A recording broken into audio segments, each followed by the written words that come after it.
Nichole Perkins is the founder and CEO of PrimaFoodie, a modern lifestyle and wellness brand aimed at making nutritious, clean living accessible for everyone. PrimaFoodie publishes inspirational and informative content centered around holistic health, healing foods, accessible low FODMAP and SIBO-friendly recipes, and advocacy for an equitable food system. A self-described food warrior, Nichole started on a journey of healing through food more than 7 years ago after struggling with various autoimmune conditions. Frustrated by the lack of answers provided by Western medicine, she changed her healing trajectory and took autonomy over her health. Through voracious research, real foods, and the counsel of functional and alternative medicine practitioners, Nichole began to heal. She created PrimaFoodie to offer access to all that she continues to learn and to prove that an empowered, clean, healing lifestyle is a human right and an individual journey. It is our pleasure to speak with Nichole today. Let's get started. Thank you so much for joining us here today, Nichole. It's an honor. Pleasure.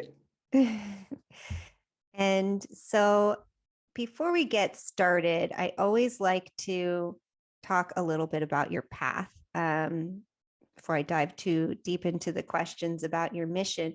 But why was it a personal mission for you to create PrimaFoodie?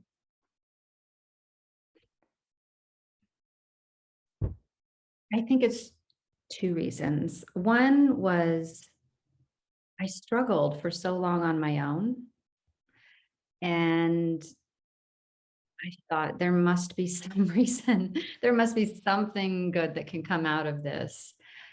And other than healing, there's that. But when I first started, and I had a long health journey, but it was really when I had my daughter in 2013. And even in 2013, even only 8 years ago, things were a little bit different. We didn't have as many options. Some of the movements, and I have mixed feelings about them, but some of the food movements weren't what they are today. So when I looked out, I didn't see anyone like me. I didn't feel that I connected. I didn't feel that, okay, here's my people. And I didn't have support at all. So PrimaFoodie was born partly out of that. And the other part of it is the bigger issue of everyone wants to be healthy. Everyone wants to have better options, but no one's doing anything about it. So it was sort of a social experiment. Let's try this and see if it works. No matter what, I want to get up every day and feel a sense of purpose and have fun. And sometimes those feelings are stronger than others, but I always come back to that. And that's what PrimaFoodie came from. So how long has PrimaFoodie been around? I launched in December 2019. Okay. It was a very slow launch. And then I launched the digital magazine in March 2020, literally at the beginning of the pandemic. Yeah. So it was actually good timing. Yeah. Because you had lots of time to focus. Yes, I was busier than ever, but I could do it at my own speed, at my own, and I had just a whole lot more control over things because the rest of the world was shut down. So, yeah, I think that's one of the silver linings that came out of this for some people. You maybe had plans to do something, and then a lot of those plans might have been thrown out, and so you got to create a new trajectory right then. Yeah. So tell me a little bit about, you mentioned that your health journey started when your daughter was born. Can you tell me more about that? Yes. So I had a rough pregnancy. I was on and off of bed rest for most of it. It's uncertain whether it was from me or from a car accident, but oh my gosh, I forgot what it's called, but it actually started the afternoon that I got in my car accident. I started bleeding a lot. And so, but even before that, it was, we waited to have a baby. So then it was really difficult to get pregnant. And my idea of what health was as everyone's idea. It varies widely. So I just got more serious about it. And then when I was on bed rest and having these issues, I was like, just wanted to make sure that I did everything possible to keep this baby. Mm-hmm. So I saw my first nutritionist, Margaret Floyd, and we still work. She doesn't do nutrition work herself anymore, but she has a team. But we worked for many years, and that was when I started to take it more seriously and learn more about gut health rather than kind of, I don't even know what the magazines are, the mainstream magazines, Health, Cosmo, I don't know, rather than what the headline ideas were. Mm. Well, those headlines have changed quite a bit now. Yes, they have. Don't even know if I'd call what they call health. Yeah. When I had my daughter, everything went fine, but by the end of the first week, she started having issues, severe issues, when every time she ate. And so it was basically severe GERD. Okay. Which acid reflux sounds like it's not that big of a deal, but it was traumatic and it was really hard to connect. She's within a minute of eating, and I had overactive letdown, which means it was like acid burning her throat when it would hit her throat. Mm-hmm. And so it was just, every time we would eat, instead of this beautiful experience where I'm cuddling her, I'm having to go through breastfeeding, but without the oxytocin production and with the overactive letdown. I tried and tried and tried. She just, it was too much for her. And so we ended up, she would only take a bottle. Usually it's the opposite for moms, but that seemed to be the best. We saw many different doctors. She was on all the medications that the doctor prescribed at the maximum dosage. We worked our way up. It was still the same. Every time she'd eat, she would just arch her back and be stiff as a board, red as a beet, screaming at the top of her lungs like she was in pain. Mm-hmm. And she just cried all the time. So we saw one doctor, I think he was a pediatric gastroenterologist. And after having gone through this, a couple months of medications, and I was still in his office saying nothing's working, he said, you might want to try cutting out gluten and dairy. Some moms have had success with this and said it made a difference. And he was still nonchalant about it, sort of like he didn't believe it. That was a new thing for me. Up till that point, it didn't occur to me to cut out gluten or any specific food. It didn't occur to me, like I said, I added a lot of things into my diet that I thought were healthy and that even that the nutritionist recommended. But they didn't work. So I cut out gluten and dairy and saw a difference almost immediately.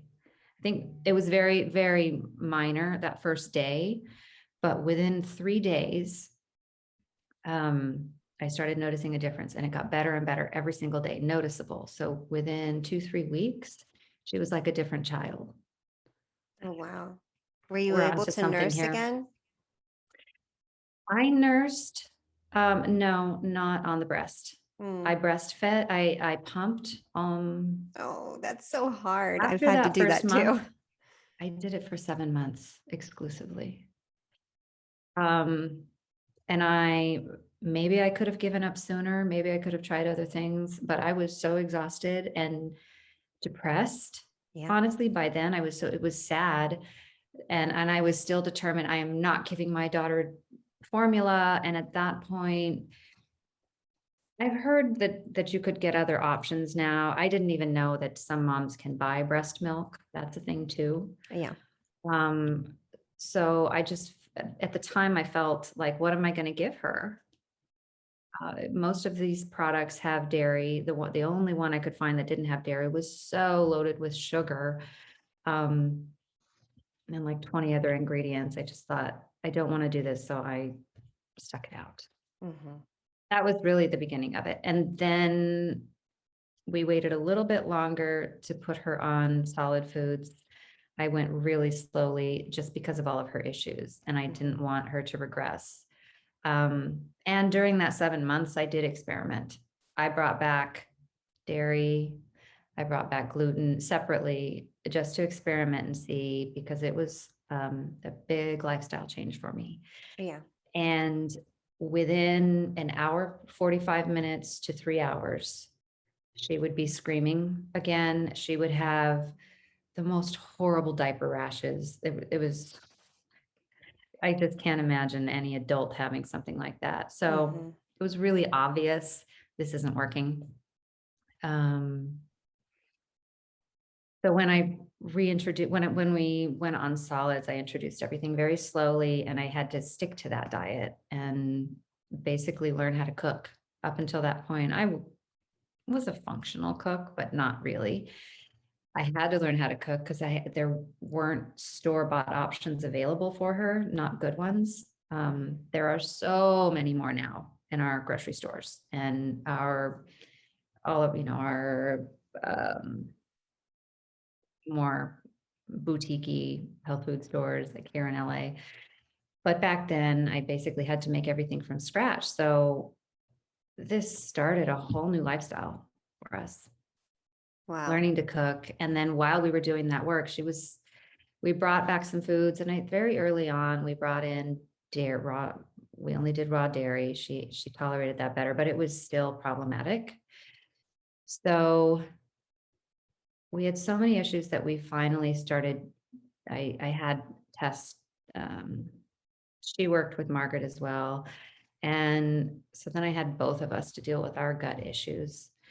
But the short summation of that is we started taking out all of the food sensitivities and things necessary to reduce inflammation while adding the appropriate supplements, and basically did about 2 years of strict gut healing work.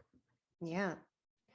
Did you find that? So you did some testing on her microbiome as well? Yes. Some Yeah. stool. Did you find similarities between hers and yours?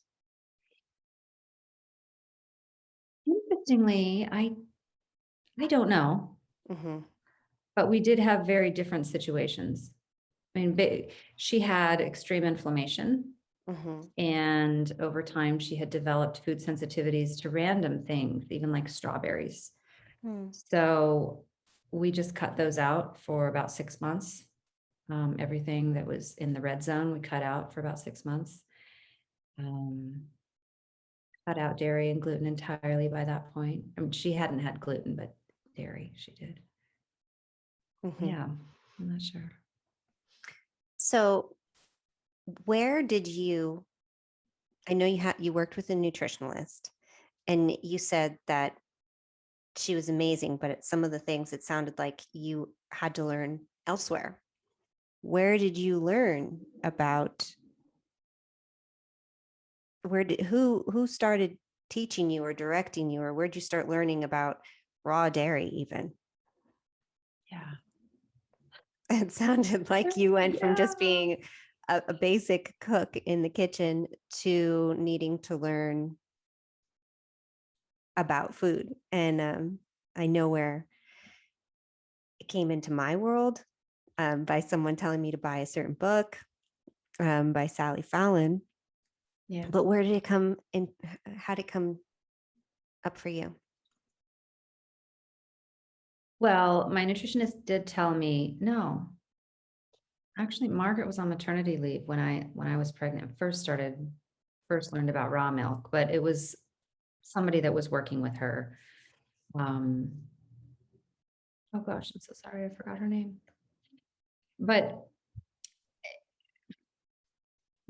I mean, the point is, I had to start learning about all of this for myself, because you know how it is when you go into a doctor's office and everything they say makes sense, and you're like, yeah. at least for me, Mhm. even with my chiropractor, he'll give me exercises to do. As soon as I get to the car, it's gone. Because I'm in such a different part of my brain when I'm in the doctor's office or talking about it in a meeting. But then 3 weeks later, when you need to remember something or understand the why so that you can apply it and tweak it, it's hard to remember. But also there's just so much more to learn. And I realized I can't, first of all, it's time consuming, it's expensive, but I can't apply it to all of our lives and really understand what I'm doing unless I understand the why behind it. So I just started reading everything I could get my hands on. Um, and this is where it would have been more helpful to have more people here in my community. None of the moms in preschool, none of the moms in any of our social circles were doing the same thing.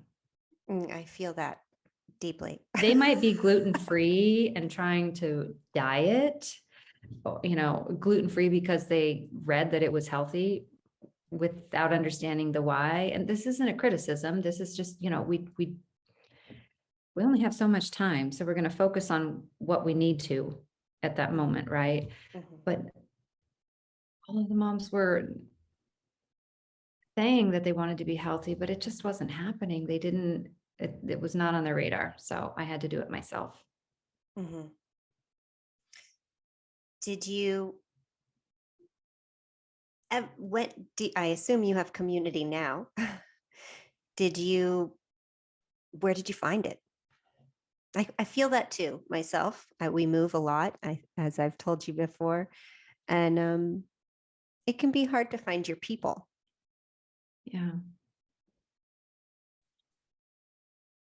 I think it's a journey. I think it's a lifelong thing. We don't find our people and then it's static. Some might, and they're very fortunate. Also, to a large part, I think for me, I realized that I had to create it. And that was Yeah. something that happened slowly along the way. But when I started PrimaFoodie, that was part of it. The other part was creating it. The last part was a benefit of this digitized world and realizing it actually doesn't, it's always better to be in person, but it doesn't have to be. I have maintained friendships across the country, internationally, and we plan trips around it sometimes. One of my closest friends lives halfway across the country now. We plan trips together. They come out here, we go there, and it's a different world. Yeah. Yeah. Mhm. I find that It's too. it's not an easy thing. It does take discipline. It's very easy to make friends when we're growing up, and basically when we're in school, Yes. whether that's elementary school or even college, or when we are from work. And really, if you're especially working long hours every day in an office or wherever you are with somebody, it's easier. But as an adult and as a parent, it's hard. So it has to be a priority. Mm-hmm. Yeah. And I sometimes put more effort into it than other times, but I remember spending a year saying, I'm dedicated to creating my own tribe or whatever you want to call it. Yeah. I Yeah. really want some connections. But yeah, what was your experience? Oh gosh, I'm still going through that. I feel like the last time I said this to someone the other day. I feel like the last time I had community that I felt was getting really, like I felt very fulfilled in it, was actually before I started the foundation, but I moved to a small town in Northern California and I joined an auxiliary and volunteered with other women. But that was back when I had Did time you to tell do me that. that? Where in Northern California? We lived in Ross in Marin. Oh, that's right. Okay. Yeah. Yeah, Yeah. I grew up in Northern Cal. Oh, I didn't know that.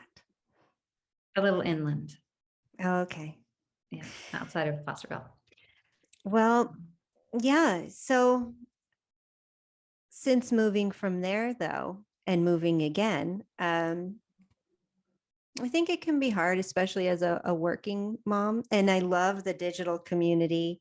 Um, and it's great to hear you bring to light that that's still valuable and that you have to work at it though.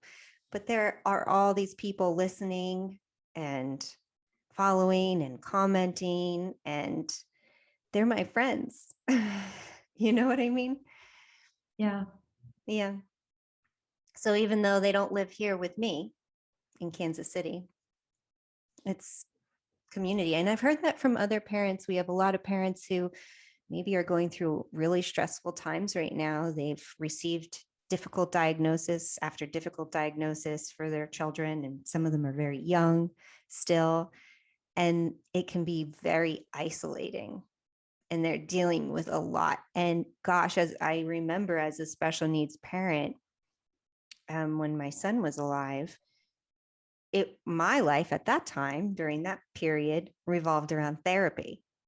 So it would be therapy, therapy, therapy every day.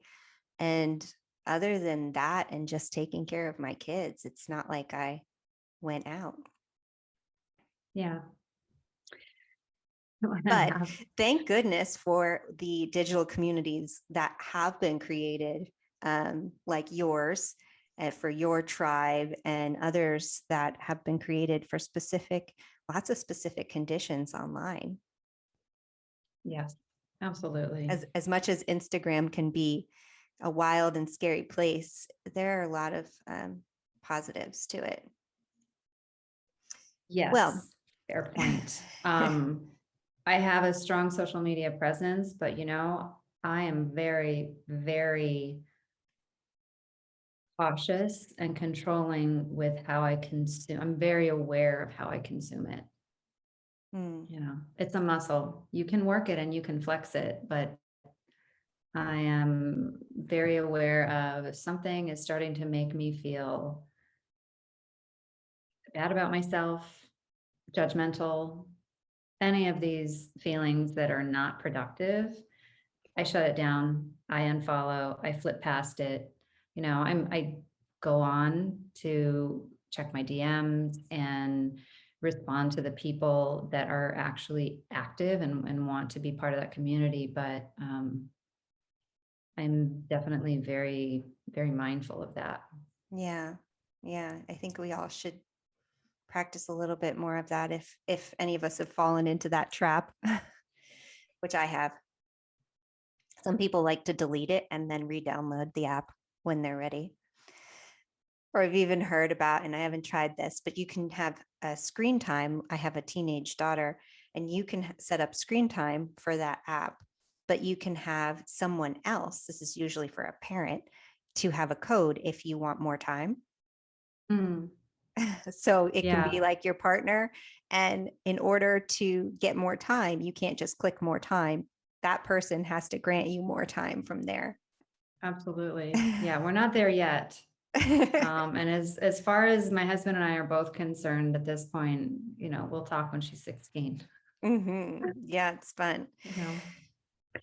Okay, well, you believe a clean, healing lifestyle is a human right. What do you think the equity barriers are currently, and how can we help to bring those down? Yeah. I love this question because it is very easy to say, it's easy for you to say that we should eat this way, but it's really expensive. Most people can't. And my answer is, you're right. Most people can't, and it shouldn't be that way. Everyone should at least have access to food that hasn't been polluted by pesticides and growth hormones. Everyone should at least have access to it. Yeah. That's the way it was before we started getting involved. We meaning just the industrialization of food. Mm-hmm.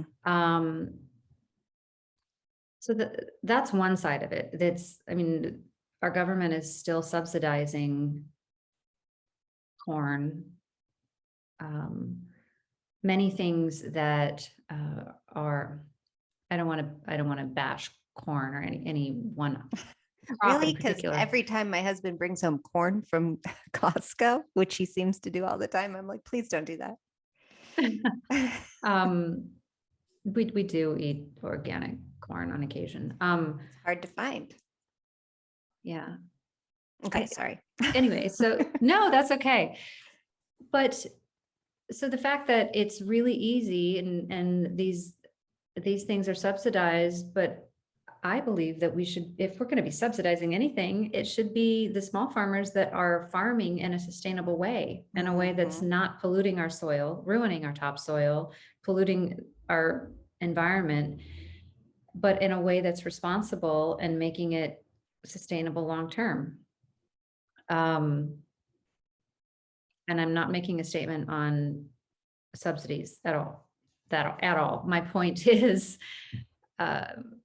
it's very difficult. We want to encourage people to farm in a sustainable way. We want them to be able to make a living in this way, but it's very challenging. And what's available in the grocery store are not available all the way across the United States. There are great swaths of areas that basically are food deserts. They don't have access to, I was going to say organic food, but organic in and of itself is not the end all be all. Well, I would say it's more like local. Local is part of it, but there are many farmers that farm in a way, in the same way, that don't have the organic designation. It's a lengthy and costly thing to do. How does the average person know this, though? Right? You have to do a little research. Yeah. Well, usually if you go to a farmer's market and just ask them, we're going on the honor system, but I tend to believe that if someone is lying about it, eventually it's going to catch up to them. Most of them know that, their reputations are what they have. So if they're at the farmer's market and saying, yeah, we don't spray, and they really do, somebody's going to find out and somebody's going to hear. So, at some point, you don't have to be a scientist to understand what they're saying. Are they spraying their food with pesticides? If they're buying meat from there, are they given any kind of hormones? Are they outdoors, or are they in 3x3? Are the hens in 3x3 crates,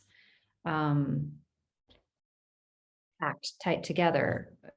To get back to your question, though, I think that this has a lot to do with creating equity for people, and why it matters that we want this to be more accessible, even to those that are in the lowest economic, at the lowest economic level. Oh gosh, I think too, even in schools, in public schools, the food that they give the kids, it bothers me so much. That's why I just watch what Hillary is doing with School of Lunch at the Manzanita School, and it is such a dream, but so She's far amazing. from even what you can get at restaurants these days. Yeah. Most restaurants. True. Yes. I had an event with 2 chefs who own a number of very successful restaurants. I won't name who they are, but they told us one time that this whole new trend, or at least at the time, it was a new trend of branding beef, Niman Ranch, grass-fed beef and stuff like that. It was kind of another method of like greenwashing, basically. So restaurants would put this on their advertisements and make it seem like they were a very clean food supply restaurant, when in reality, that was about 20% of their products. The other 80% came from the same distribution source as every other restaurant in LA. These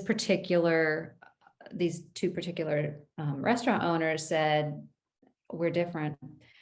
About 80% of our products are sourced from, responsible, clean farmers, and other food sources. But the reality is that there's still about 20% that isn't, because otherwise we can't get the products at a reasonable price to be sustainable. Not to get rich on it, just to be sustainable and even be in the black and make a profit at the restaurant. Yeah. So at least people are talking about it, as long as some, restaurant owners care about it. Yeah, it's difficult to be in the restaurant business, even if you're not trying to buy clean food from responsible farmers. Yeah. And I can't imagine trying to do that as well. Yeah. But some people have made that work, and you also have to have the market for it. But what is really mind-blowing is, why do people think about it? Like, some people say, well, why is organic food so expensive? Well, why is non-organic food so cheap? It's Exactly. It's cheaper than anywhere else in the world. We spend less money on groceries per year than any other developed or level 1 nation. Can you say more about why that is? Because of both subsidies and the industrialization of food manufacturing. It's been made to be as cheap as possible. And there was a time for that. There was a time and a place for that. But I'll give you an example. Sorry, dairy industry, not to pick on you, but I'm going to pick on you. About, maybe it's been about 6 years ago now. We used to have organic pastures, raw dairy in Whole Foods. And all of a sudden one day they stopped carrying it. And I was talking to the checkout person. I said, what's going on? I haven't been able to find it at any of the Whole Foods. I've been to 3 of them now, and I've had to start going to Air One. And he told me that the dairy industry, the lobbyists and the local distributor was putting pressure on Whole Foods and threatened that if they continue to carry it, they were going to stop. They were going to pull their product. The other side of that is, there was, just like any product, and especially one that's dealing with any food product, I'll say, there are people that are more responsible and doing things right, and there are some that are not. And there was a case somewhere in the Northeast of someone selling a milk product. I don't remember the details. Somebody got, what's it called? There was a bacteria in it, and somebody got sick. Is it E. coli? And I don't know if it was E. coli or Listeria. I don't remember. Right. Somebody got sick and died, and it was awful and tragic. And they did not process their milk in the same way as a responsible farmer, such as Organic Pastures. And there are many other responsible ones.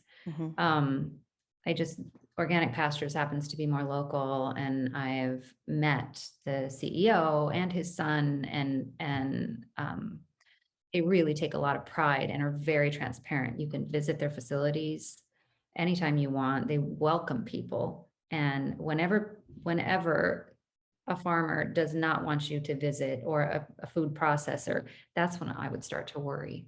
But unfortunately, this gave raw dairy a really bad reputation in the press. And of course, the dairy industry picked up on that and just used it for all it was worth. Yeah. So that impacted the dairy. Yeah. Do you still, I know that you went dairy free. Can you consume raw dairy? I can now. Mm-hmm. Whether or not I should is another question.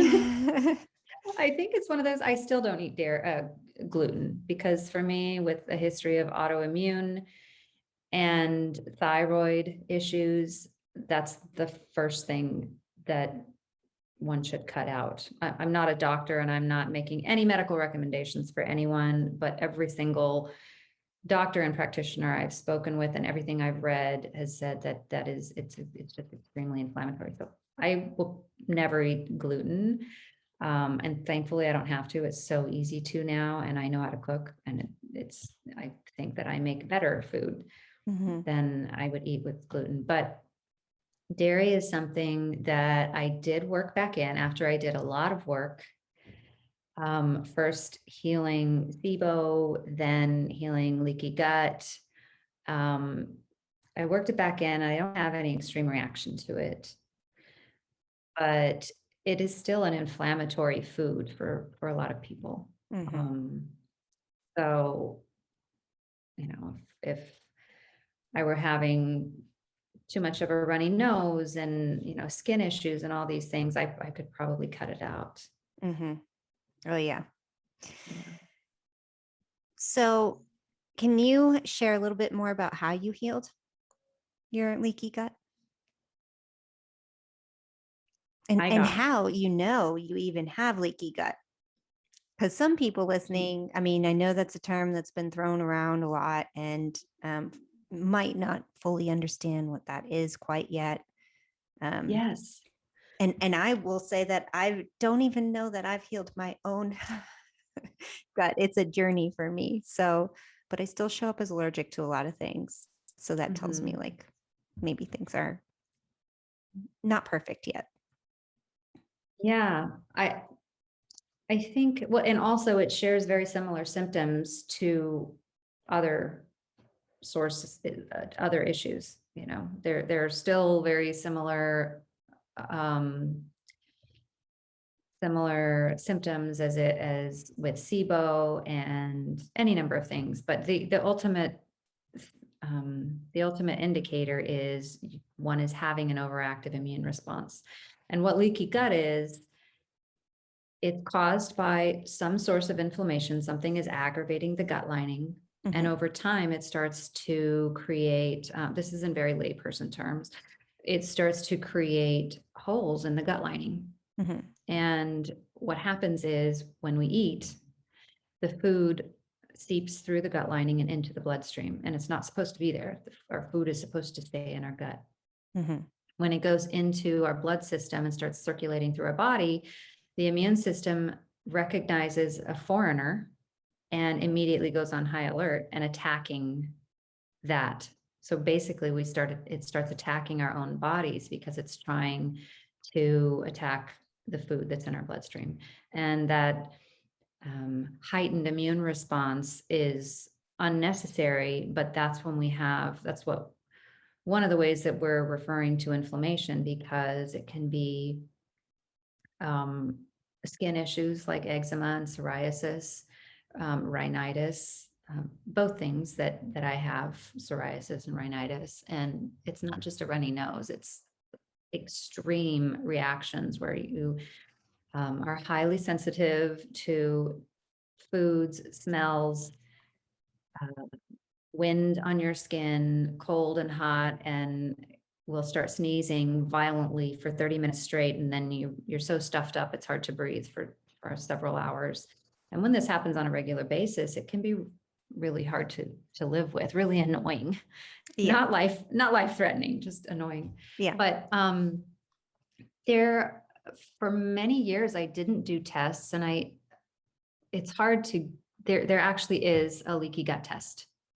But most nutritionists, rather than ordering that, will do the work first of an elimination diet and some gut healing supplements. Probably last year when I was still in the middle of my final SIBO protocol, and I don't remember what test it is. I can look it up. Your sister might know it. Mhm. But it can detect what it is, even the specific type of proteins that are more aggravating to your system that it's finding in your blood. Mhm. Yeah. Wow. So I think what was your first question? How I yeah. healed it? Yeah. Yeah. Just generally.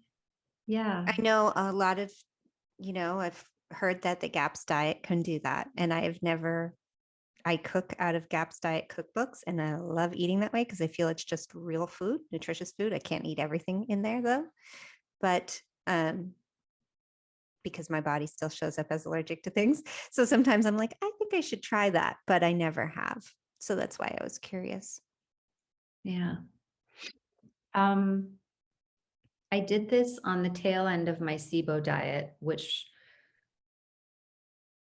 for me essentially looked like low FODMAP and specific carbohydrate, and taking out anything that blood tests might show that you're sensitive to. So just taking out anything that's causing aggravation, anything that's inflammatory, sugar, dairy, gluten.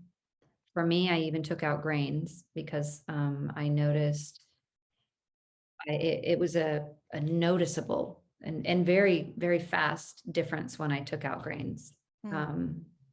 I eat them now. I've worked them back in, but I got to the point where I was so tired of feeling bad that I just did not want to do it again. So I got serious. And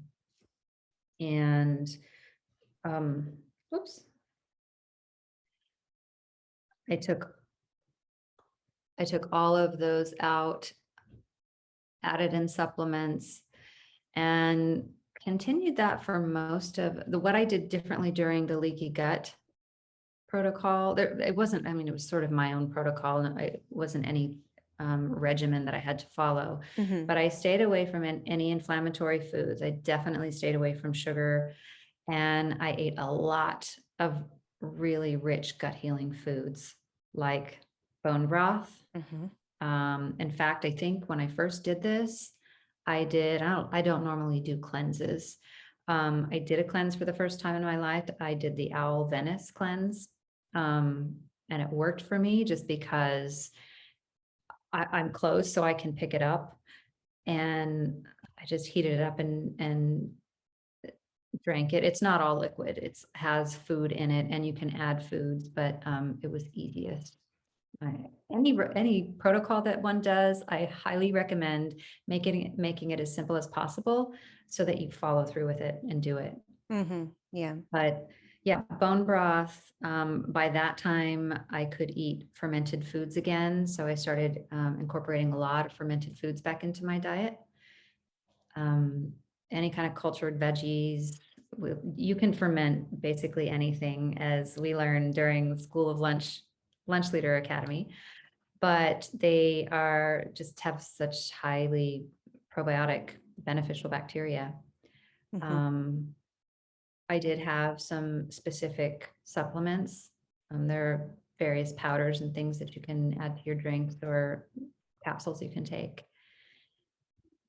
With those two things, in a nutshell, it's taking out the inflammatory foods and adding in gut healing supplements and foods.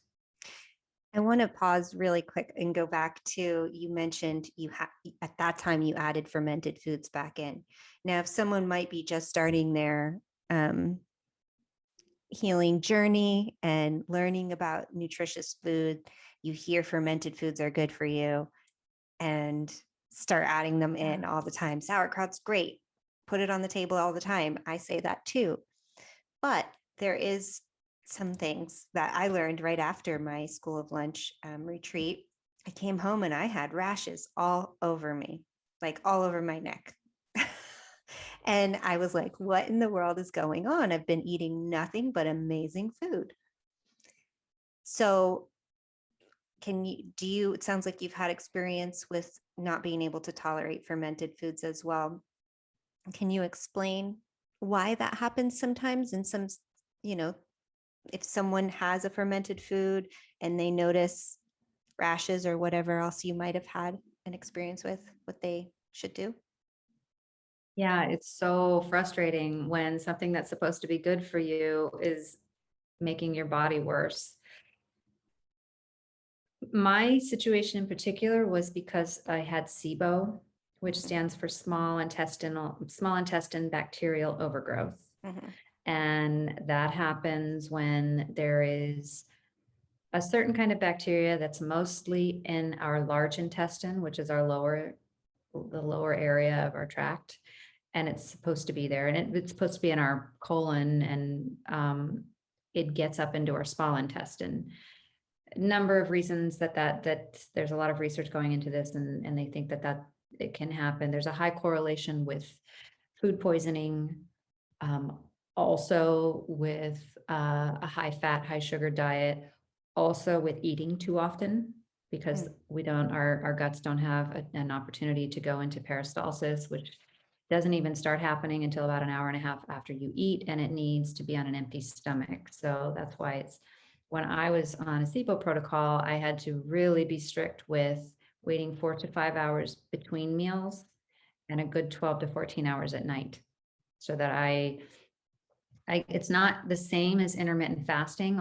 It kind of is, but it's just to give our guts a break to do the work. With SIBO in particular, that bacteria feeds on sugar, among other things. And it feeds on probiotic foods. So there was only one probiotic capsule I could take when I was on SIBO, but with fermented foods, and I mean even a half a teaspoon of hot sauce. What's the one that I like? I forget what it's called. Tapatía. Mm-hmm. I would be immediately, within 15 minutes, I would start bloating and have stomach pains. So while in particular, it wasn't a food sensitivity, it was the SIBO in my gut. Mm-hmm. And rather than helping me, I was at a point where it was still feeding. It was just like I was throwing food to the SIBO.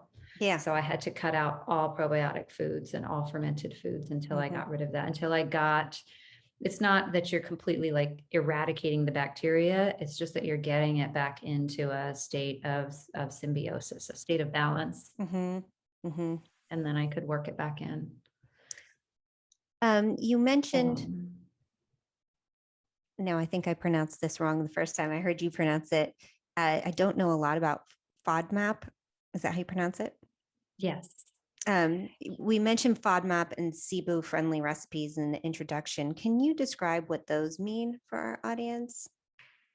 So Yes. is it just cutting out all of the inflammatory foods? And no, again, unfortunately with SIBO is a different animal. A lot of them, there are 2 pages of fruits and vegetables that are still high FODMAP or medium FODMAP, unfortunately. So they're good for the body, but if you're trying to get rid of SIBO, they're not. You have to cut them out temporarily. FODMAP stands for fermented oligosaccharides, disaccharides, and monosaccharides and polyphenols. That's a mouthful. Wait, oh my gosh, I used to know this backward and forwards, but all that means is it's how it's digested. Instead of going straight down, it goes this way. You're basically taking out anything that, for example, you can have all the zucchini you want, but you wouldn't have Brussels sprout. Well, no, because you can have 10 Brussels sprouts. That's also with what's another one? Oh my gosh, I did this for so long. I knew like 15 pages of this.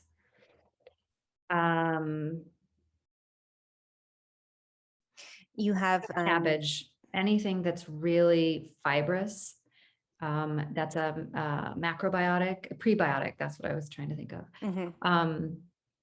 It requires more work and it has more for the bacteria in your small intestine to feed on. So it doesn't have anything to do with whether or not it's inflammatory. Okay. Yeah. Okay. So you have a lot of recipes on your site and in your magazine, your digital magazine. Can you describe some of in general, what types of recipes you have on there that are good for your family and yummy for everyone, but they're also SIBO-friendly recipes? Yes. So I will start with, I have worked back in, I'm no longer on a SIBO maintenance diet because I stayed on a maintenance diet for a while after, which was kind of, less restrictive, but still being careful. So I have worked some foods back in, but I'm very clear to specify that in my recipes. The main thing for me is that they're simple. Mm-hmm. There's a time and a place for more complex recipes, but if I could accomplish anything with two things I want to change with PrimaFoodie, but the first is I want to help people make this change. Mm-hmm. I don't think that people get enough information on what to do. Mm-hmm. I think how to do it when you have a busy life and a family and jobs and responsibilities. So if especially if one doesn't cook at all, or if one comes from a standard American diet where basically you have to, I mean, if you were to just completely change overnight, you would be throwing away everything in your kitchen, Mm-hmm. all of the low quality vegetable oils. So I wanted to show that you don't need to know really honed techniques. I mean, there's basically all searing means is you're browning the edges to hold in the juice and then you put it in the oven.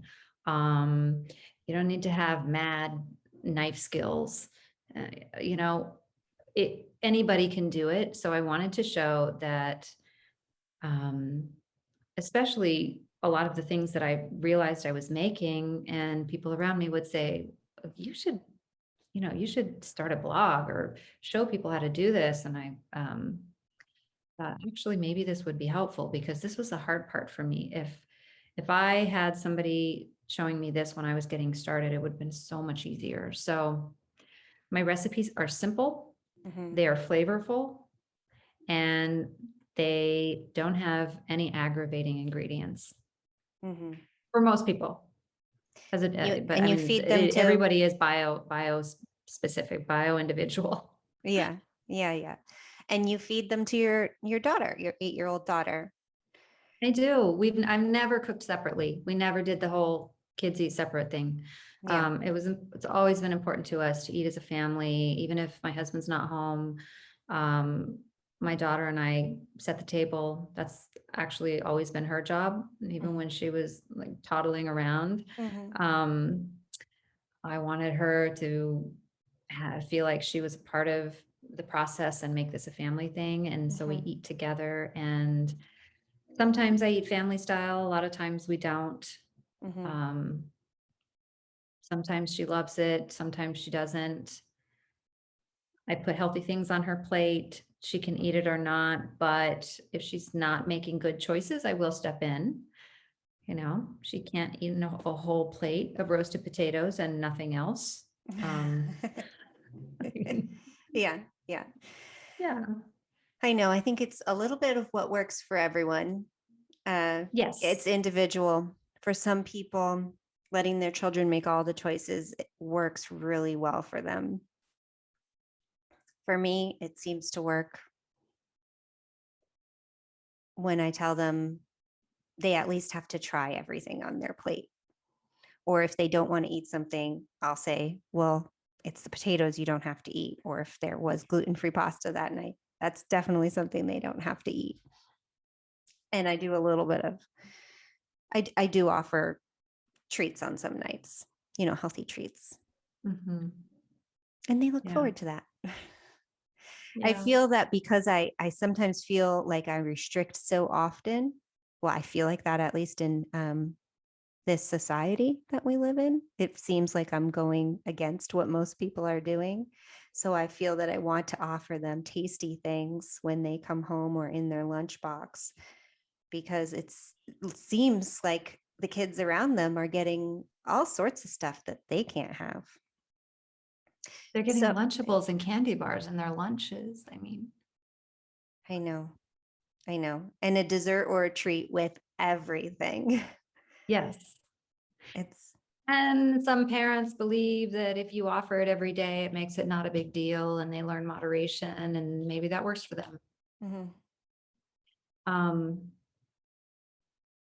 But oh gosh, that resonates with me so much. I relate to you feeling like I was always restricting and she's already on a restricted diet, especially when she was younger. So I always felt like I had to make up for it. Mhm. I would bend over backwards and do cartwheels to make sure we had delicious, amazing cupcakes and cookies in the freezer ready at any time. And I was making, and also if she said she wanted something, I would say, okay, here's the cookbook, pick out what you want, and we would make it.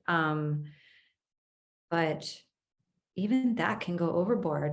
There have Yeah. been many times where I thought, wait a minute, I don't feel sorry for you. You eat so much better and you get treats so much more often than some kids. Yeah. This is me. This is my issue here. This is my Mhm. guilt. Yeah.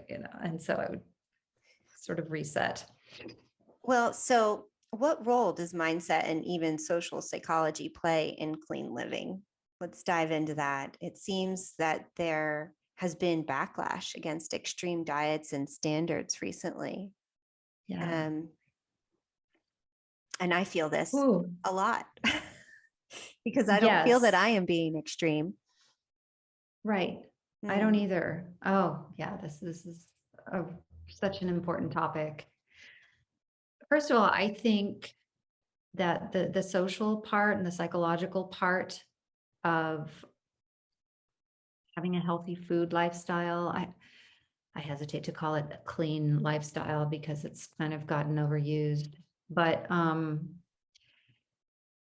it can raise deep uncomfortable feelings in people. And I remember years ago, even when I was a vegetarian, every time I ate with other people, they would give me 20 questions in Mhm. a very sort of like I was being interrogated in a very Mhm. aggressive way. And it's no different with this. Unfortunately, even with family, Mhm. people can tend to feel defensive. They can tend to feel judged when someone is doing something differently. And as a result, they can tend to project that and go on the offense and become judgmental. Mhm. I still experience this to this day. And it used to trouble me a lot. I finally got to the place where I realized that it wasn't about me and I got comfortable sitting through their discomfort and just allowing them to feel that. Hmm. As long as I'm centered and I know, look, I can tell people, oh, no, thanks. I'll pass on that, when somebody offers something. And if they start to question me on it and ask me specifically why I don't eat this or what's wrong with that, I will explain if I feel like talking about it, if I feel like they actually want to have a conversation. Mhm. If I don't, I'll just say, yeah, it just doesn't, I love it, but it doesn't love me back. It doesn't really work for my body. Mhm. And so I like feeling good more. And then if they continue to interrogate me, I'm okay with just sitting back and letting them feel what they feel. That's a really intuitive way. And I hadn't thought of that myself. It's that they're uncomfortable. Yeah. And if I allow myself to rise to the bait and start to argue back, then I'm right there. And that's that I'm at the same Yeah. energy that they are. And that doesn't feel good to me. Mm-hmm. And I carry it with me. So I've gotten better at just, and the thing is, I think about some of my family, I truly don't judge. I mean, well, a better way to say it is I honor other people's paths. They are where they are. And just like 20 years ago, I was where I was. And when it was the right time for me and for the right reasons, I changed certain things and then I changed more and then I changed more. Right. And also, I'm not perfect. This doesn't mean that we're on vacation or traveling and there's nothing else to eat and I don't know, I'm eating what everybody else is eating, right? Except for gluten for me. But Yeah. I don't, so anyway, I truly honor that. That's the difference between coming to a place of feeling firm. I'm very clear on what works best for my family and what I think is right, but I really honor other people's places and other people's journeys. The other part of that you mentioned, the backlash. Yeah. Yeah. What comes to mind is I've heard thrown around, you're creating, what's it called? It's where someone's need to eat healthily becomes so extreme that it becomes an eating disorder, orthorexic. And I agree, any extreme is not good. Anytime that something that we're doing becomes so obsessive that it's creating fear and anxiety and discomfort and alienation, then we have to step back and make choices a little bit differently. But don't throw out the baby with the bathwater. Because one could make the same argument about quitting smoking. Leave me alone. You're pressuring me so much. I just want to smoke. Well, you can, and then it can also kill you. And the bigger issue is,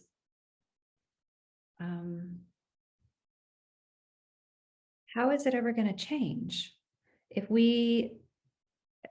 right now, we are not in control of our food supply. Big aggregated food, big food manufacturers, their food lobbyists, they completely control our food supply. And make no mistake, I'm a capitalist, but right now it's not working for our food system and it's getting worse. And the only way that we can change it is through our own behavior. So someone has to start somewhere, and it starts with the choices. It starts with saying no, thank you. I'm not saying that you show up at a kid's birthday party and scoff at what's being served or make a sarcastic comment about people's food choices or anything like that. I'm saying show up with your own addition, or better yet, call the hostess or host ahead of time and say, hey, is it okay if I bring this just to make sure we have something to eat? To ask every single time at your grocery store, when are you going to get this in? When are you going to get organic? Oh, how about grass-fed beef? Or shopping at your farmer's market if you have one. So many little things, so many choices we can make that make an impact. It sounds trite, but really it isn't. And the fact that Walmart has a really, from what I understand, a huge line of organic products. They do. The fact They've that had that for a few years. yeah, that's Mhm. not because they just suddenly one day spontaneously decided. It's because it's what their customers wanted, and they Mhm. wanted to keep those customers. It's not trite. It matters. It's not trite to want to farm, award, or at the very least, award our farmers that are farming in a sustainable way, or at the very least, not give an unfair advantage to the ones who are not, Mhm. who are wiping out areas across the Midwest and other areas once they farm them dry, and then they move on to something else because of monocropping. Um, you know, I think it's worthwhile. Mhm. Well, so this episode may be coming out. Well, it will be coming out after Thanksgiving, but I'm curious about what your holiday beyond Thanksgiving, what your holiday food plans are. You have, have you been building a recipe? Um, Yeah, I'm actually going to make a few things that I came out with last year. They mhm, were such a hit and so easy that, and we don't do it throughout the year on a regular basis, so it still feels like a treat. We have a great sweet potato casserole, which is my version of candied yams, which my grandparents are from the South, and she made candied yams all the time with Priscilla canned high fructose corn syrup yams and like a pound of brown sugar and butter and marshmallows. So yeah. this is my version of it. Cranberry sauce, uh, green bean casserole. So I'm Mhm. going to make those. We'll do a turkey. And they'll all be dairy free and gluten free. They all happen to be dairy free and gluten free. Yeah. Yay. What I do, a concession that I make is,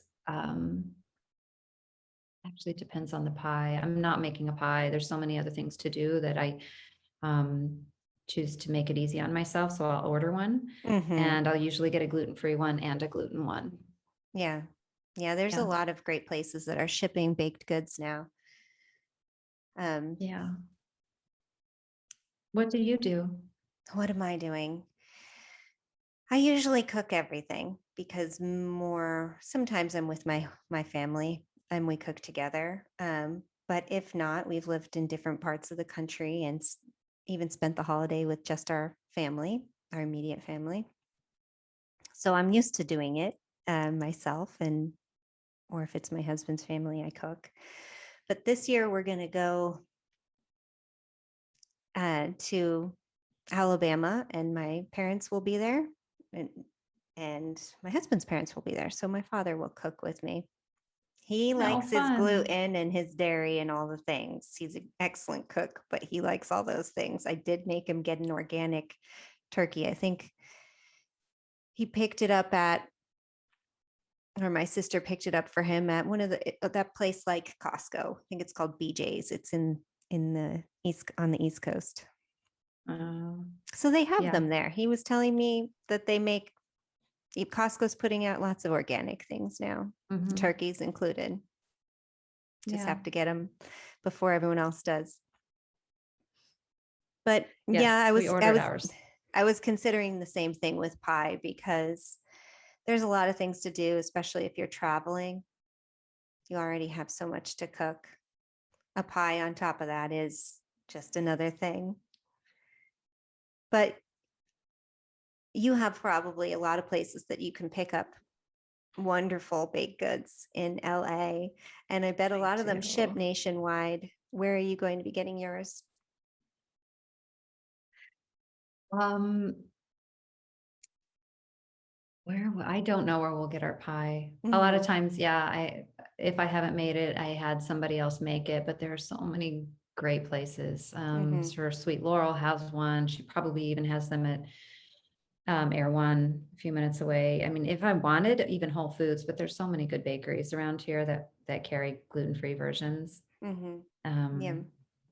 Yeah, what I love about Sweet Laurels is they are, and also Real Food Devotee, for local people in Southern California, she delivers, and they're mostly organic and grain-free and dairy-free. So it's still creamy and delicious. Yeah. It's a treat. Well, I think that we've covered quite a bit here, but I could talk to you for so much longer, and I didn't even get through all my questions here, but where can our audience find out more about you? How can they get on the list to receive your recipes and follow you? We are at primafoodie.com. You can come to our website and sign up, and our digital magazine is free, and it will all come nice and tidy and categorized in your inbox. We are on all social media. PrimaFoodie is my Instagram handle. How often does the magazine come out? Weekly. Weekly? Yes. Wow. We do recipes once a month. Awesome. I love it. Is there anything else that you would like to say to the Brain Possible community today to be complete? I would say, no matter where you are in your journey, it's okay. Start wherever you are. That's the most important thing, is just to start one little thing at a time. So yeah, I would just leave it at that. Start today, one little thing, even if it means drinking an 8-ounce glass of water to get more water today. Even if it means finding somebody that inspires you on social media, that's what you want to be filling your social media time with. But, anything. Finding a buddy to walk with. Instead of meeting up for coffee, have walking meetings. I started doing that. It's worked out really great. Everybody loves it. Walking meetings? Yeah.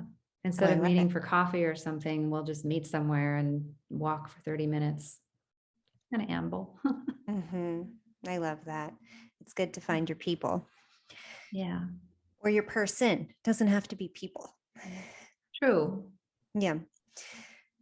All right. Well, thank you so much for your time. I know that your time is valuable, and I appreciate you spending it here with me today so that we can share your work and your recipes and inspiration with the Brain Possible community. Thank you so much for having me, and thank you for what you're doing with the Brain Possible and your foundation. It's amazing work. Thank you. I hope that you enjoyed our conversation today and that you learned something new. Do you have a question for Nichole? Do you have your own story to share on healing through nutrition? We would love to hear from you. Let us know how we can be useful in your journey. Email us at info@thebrainpossible.com. Be sure to subscribe, follow, and share our podcast if that feels true for you. You may also consider visiting our website for more information on stories, therapies, and products that we think that you will love and may support you on your healing journey. As always, thank you for spending your precious time with us at The Brain Possible. See you next week, and be well.